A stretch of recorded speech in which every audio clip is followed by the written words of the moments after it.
weekend lungo di spettacoli in centro storico, prima della grande sfilata del martedì grasso, che coinvolgerà 20 tra carri e gruppi mascherati. Una macchina organizzativa che attende 80.000 persone, la cui priorità è il divertimento in sicurezza.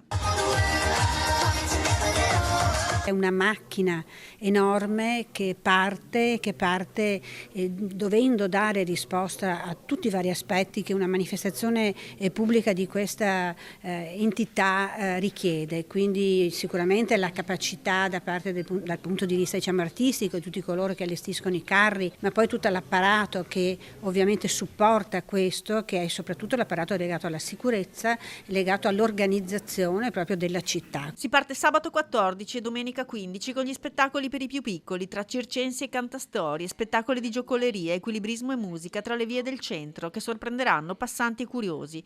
Poi la grande sfilata alle 14 da Piazza Duomo, che arriverà in Piazzale Burchiellati. Dopo un percorso di 1,5 chilometri, mentre dietro le quinte l'organizzazione di Carnevali di Marca sorveglierà sul regolare svolgimento. Abbiamo più di 150 volontari sul percorso per la sicurezza, abbiamo più di 50 personale invece professionale per la sicurezza, abbiamo anche un presidio medico importante fatto di ambulanze, squadre a piedi e anche un PMA di emergenza in piazza Matteotti.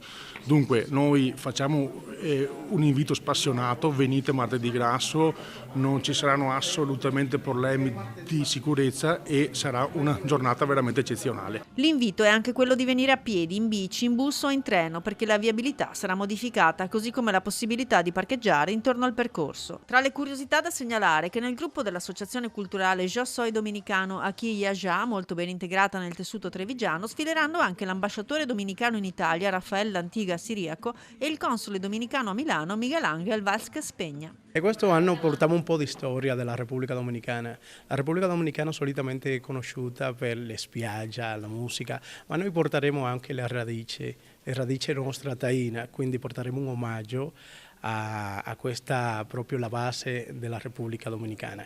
Quisqueya si chiama, che è in onore appunto a questa radice che appartiene anche a noi, tutto il continente nostro, ma anche a noi come quisqueyano, come dominicani. E per tutti quelli che non potranno esserci, la nostra emittente Antenna 3, confermata media partner, trasmetterà in diretta tutto l'evento a partire dalle 14. Sto realizzando il sogno di tutti i trevigiani, lanciare i coriandoli a Lucio Zanato. Eccolo qua.